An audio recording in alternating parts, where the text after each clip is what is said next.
Seorang calon kades di Ogan Ilir, Sumatera Selatan dibunuh dengan senjata api dan juga bacokan parang oleh orang misterius tepat di samping rumahnya. Apakah pembunuhan ini berbau politik mengingat korban adalah salah satu kandidat kades atau ada motif lain?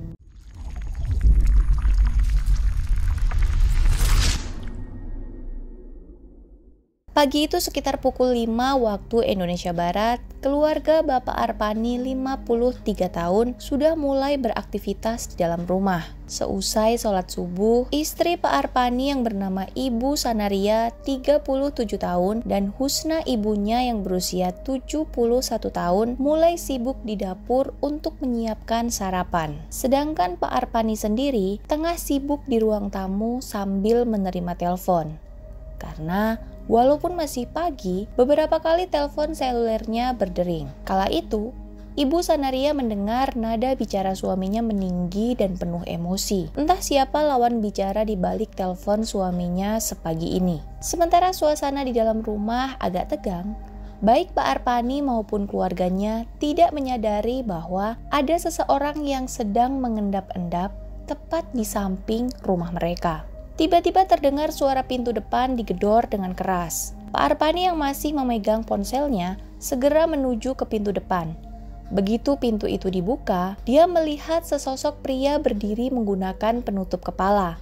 Tak hanya itu, karena pria tak dikenal tersebut datang dengan menenteng senjata tajam. Kala itu, Pak Arpani sempat bertanya maksud kedatangan orang tersebut dengan suara keras. Tapi bukannya menjawab, pria misterius itu malah lari menuju pekarangan rumah. Pak Arpani yang merasa penasaran tentu saja segera mengejarnya. Tapi baru beberapa langkah, pria itu membalikan badan dan langsung mengacungkan pistol ke arah Pak Arpani. Tak lama kemudian, terdengar letusan pistol sebanyak 2 kali. Pak Arpani ditembak. Pria yang tercatat sebagai bakal calon kepala desa Betung itu pun langsung sempoyongan. Sanaria sang istri dan ibunya Husna yang mendengar suara letusan segera menuju pekarangan untuk melihat apa yang sedang terjadi. Keduanya berteriak histeris melihat pria tak dikenal itu sedang menyerang Pak Arpani. Saat itu, pelaku sedang menghantamkan senjata tajam ke tubuh Pak Arpani hingga Pak Arpani tersungkur ke tanah dan bersimbah darah. Kegaduhan yang diawali dengan letusan pistol sebanyak 2 kali itu pun mengundang warga keluar dari rumah mereka. Beberapa tetangga Pak Arpani melihat aksi pria yang begitu bernafsu menghantamkan senjata tajam ke tubuh Pak Arpani. Melihat aksinya diketahui warga, pria tak dikenal itu pun langsung panik dan segera berlari keluar dari desa. Beberapa warga yang mengejarnya kewalahan karena ternyata pelaku ini sangat cepat dan gesit. Dia lari begitu cepat di tengah rerimbunan pohon karet yang merupakan batas dari desa itu. Warga yang mengejar kehilangan jejak hingga akhirnya mereka pun memutuskan untuk kembali ke tempat kejadian. Saat itu, mereka melihat keluarga Pak Arpani tengah menangisi tubuh korban yang sudah tidak bernyawa akibat luka-luka yang parah. Laporan atas peristiwa itu tak lama diterima oleh petugas Polsek Tanjung Batu. Dalam hitungan menit, polisi berdatangan ke TKP. Polisi menemukan 2 luka tembak di pinggul dan rusuk bagian kanan. Selain itu, terdapat 1 luka bacokan di rahang hingga leher bagian kiri, 2 luka bacokan di perut sebelah kiri, dan 3 luka bacokan di tangan kiri. Setelah melakukan olah TKP, polisi langsung mengevakuasi jasad korban ke Rumah Sakit Bayangkara Muhammad Hasan, Palembang untuk diotopsi. Polisi dari Polsek Tanjung Batu dan polisi dari Polres Ogan Ilir terus menyisir desa itu hingga siang hari. Anjing pelacak bantuan dari Polda Sumatera Selatan juga turut diturunkan. Anjing berwarna hitam jenis Labrador Retriever tersebut dikerahkan untuk mencium jejak pelaku di jalanan, rumah warga, hingga ke dalam hutan karet. Tapi hasilnya nihil, teman-teman. Jejak pelaku seperti hilang ditelan bumi. Sebagian warga menduga pembunuhan ini terkait keikutsertaan korban dalam Pilkades Oktober 2022. Korban bersama 5 tokoh warga desa memang mendaftar sebagai bakal calon kepala desa Betung. Namun polisi menduga motif pembunuhan tersebut tidak ada kaitannya dengan Pilkades. melainkan lebih kepada urusan pribadi. Sejumlah warga dan keluarga dekat korban sempat dimintai keterangan sebagai saksi oleh penyidik kepolisian. Tapi tak satu pun menemukan siapa pelakunya. Bahkan Polda Sumatera Selatan sampai membentuk tim khusus agar kasus tersebut segera terpecahkan dan menemukan pelaku. 4 bulan kemudian, kasus tersebut menemukan titik terang. Awalnya, penyidik mencurigai salah satu saksi yang pernah dimintai keterangan. Namun, karena belum memiliki bukti yang kuat, polisi pun hanya bisa memantau gerak-gerik orang tersebut. Tapi waktu itu, polisi sama sekali belum memiliki bukti apapun yang mengarahkan terduga sebagai pelaku utama dari kejadian itu. Hingga akhirnya, polisi mendapatkan laporan dari warga bahwa ada orang yang mencurigakan sedang mengendap-endap di sekitar rumah keluarga korban pada hari Jumat 8 November tahun 2022 tepat pukul 11:30 waktu Indonesia Barat. Mendapatkan laporan itu, polisi tentu saja tidak menyia-nyiakan kesempatan ya. Siapa tahu aja ini berhubungan dengan kasus yang sedang mereka coba pecahkan. Saat itu, dibantu oleh warga, polisi mengepung pria misterius yang diduga akan mencuri di rumah keluarga Pak Arpani. Dan karena si pria misterius itu tahu kalau dia sedang diawasi,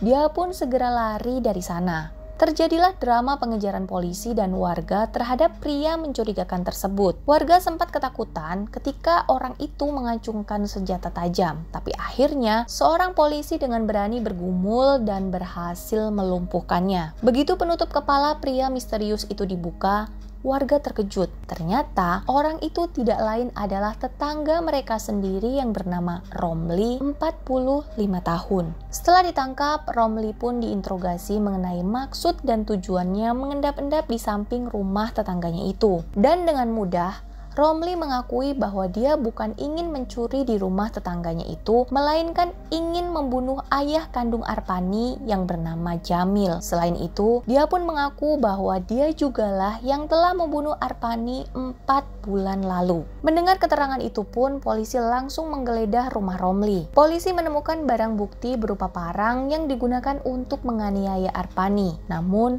polisi tidak berhasil menemukan senjata api yang digunakan untuk membunuh Arpani. Polisi yang tidak menyerah begitu saja, berusaha menyisir dengan detail seluruh bagian rumah Romli termasuk pekarangan rumahnya. Polisi pun akhirnya menemukan pistol rakitan yang digunakan untuk menembak Arpani di dalam gundukan tanah yang ditutup rumput di pekarangan rumahnya. Menurut Romli, pistol rakitan itu dibeli seharga 4 juta beserta dengan 8 buah peluru di dalamnya. Menariknya, saat ditangkap oleh polisi, Romli ini mengenakan sebuah baju besi berbahan kawat. Diduga baju itu digunakan sebagai pelindung diri bila mendapatkan serangan balasan dari keluarga Arpani. Baju kawat itu pun turut disita sebagai barang bukti polisi. Penangkapan Romli dan pengakuan mengejutkan yang disampaikannya membuat warga, keluarga Arpani dan keluarga Romli sendiri terkejut. Apalagi rumah Romli dan rumah Arpani itu hanya berjarak 150 meter. Benar-benar bersebelahan. Mereka juga sangat tidak menyangka bahwa Romli adalah dalang dari pembunuhan Arpani tetangganya. Karena setelah kejadian pembunuhan terhadap Arpani, Romli tetap bekerja seperti biasa sebagai petani kebun nanas miliknya. Bahkan dia juga sempat dimintai keterangan sebagai saksi pada Agustus 2022.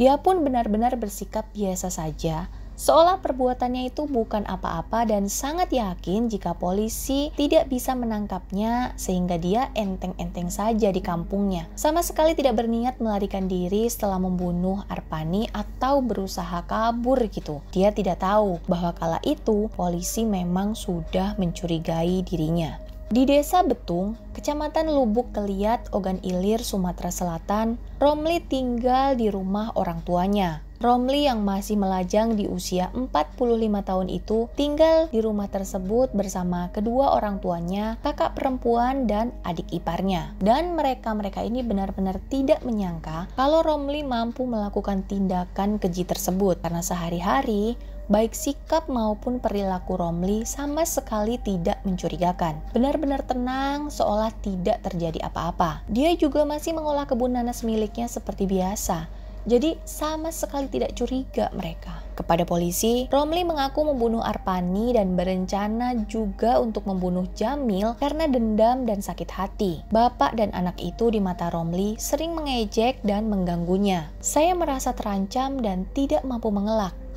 Saya merasa dikejar-kejar terus hingga akhirnya melakukan perlawanan, yaitu dengan membunuh Arpani yang kemudian juga berencana melakukan pembunuhan ke Jamil, ayahnya. Begitu kata Romli. Saat polisi menanyakan bentuk alasan atau detail yang membuat Romli mampu melakukan hal itu apa, Romli menjelaskan bahwa bentuk pengancaman terhadap dirinya berupa perusakan sepeda motor miliknya beberapa kali. Menurut Romli, Arpani pernah beberapa kali merusak kabel motor miliknya dengan tujuan untuk mencelakakan Romli. Walaupun dia sendiri belum pernah melihat tindakan itu secara langsung, Romli hanya berpikir seperti itu. Entah apa dasarnya Romli mengatakan hal itu, karena walaupun tidak ada bukti, tapi dia tetap merasa jika Arpani dan ayahnya memang berniat jelek kepadanya. Itu makanya dia pun nekat membunuh Arpani, serta merencanakan untuk menghabisi nyawa Jamil juga. Sementara keluarga korban mengungkapkan bahwa motif pembunuhan ini dipicu oleh pelaku yang tersinggung dengan korban. Menurut keterangan Pak Init, adik kandung korban, Pak Init ini mengatakan bahwa beberapa waktu sebelum peristiwa pembunuhan itu terjadi, pelaku membuka lahan miliknya yang berada di wilayah Kampung Betung. Setelah membabat pohon-pohon di lahan tersebut, selanjutnya material kayu itu dibawa ke tempat lain menggunakan sebuah truk muatan. Menurut Pak Init, untuk keluar dari perkebunan milik pelaku, truk itu harus melewati jalan berlumpur dekat akses masuk kebun. Hal ini membuat jalan utama Desa Betung di depan akses masuk kebun menjadi kotor dan meninggalkan lumpur bekas ban mobil. Dan jalan masuk kebun itu persis berseberangan dengan rumah Bapak Arpani.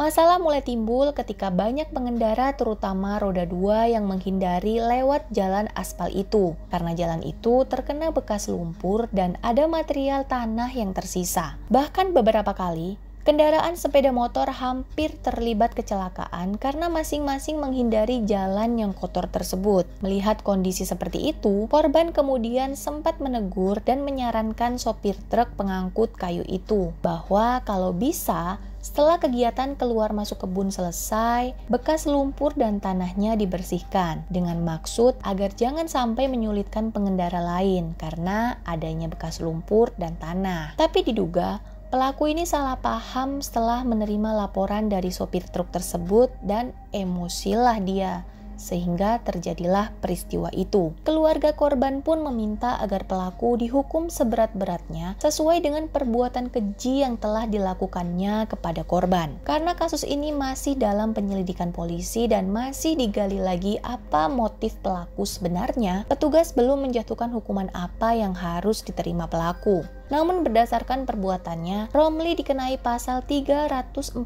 KUHP dengan ancaman maksimal hukuman mati. Nah, itulah dia cerita lengkap tentang pembunuhan seorang calon kades di Ogan Ilir oleh petani nanas yang merupakan tetangganya sendiri. Semoga pelaku dihukum sesuai dengan perbuatan keji yang telah dilakukannya dan semoga keluarga yang ditinggalkan sabar dan ikhlas menerima kepergian korban. Terima kasih yang sudah menonton video ini dari awal hingga akhir. Semoga hari-hari kalian menyenangkan, selalu sehat dan happy terus ya.